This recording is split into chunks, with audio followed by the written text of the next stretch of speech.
These are probably one of the best suited Gouramis for smaller tanks. They are the smallest member of the Trichogaster genus.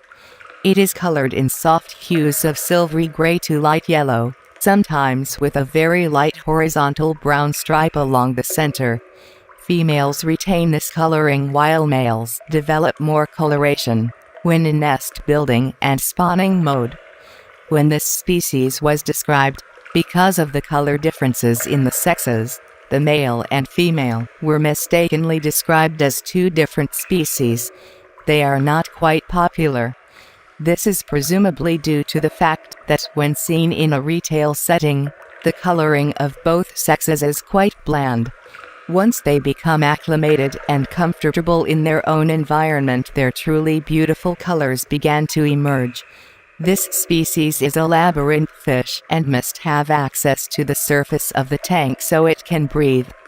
Labyrinth fish can still get oxygen by passing water through their gills, but they have an additional respiratory organ called the labyrinth organ.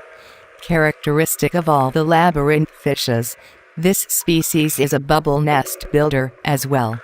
These fish are fairly easy to maintain and are a good choice for the beginner. Being a peaceful fish makes them a good addition to a community tank, but they can be a little timid, especially if housed with fish that pester them.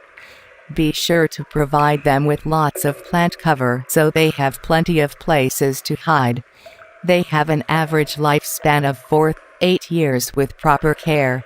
Although the labyrinth organ allows the fish to survive in oxygen-depleted water, it is a common misconception that this makes water changes unnecessary.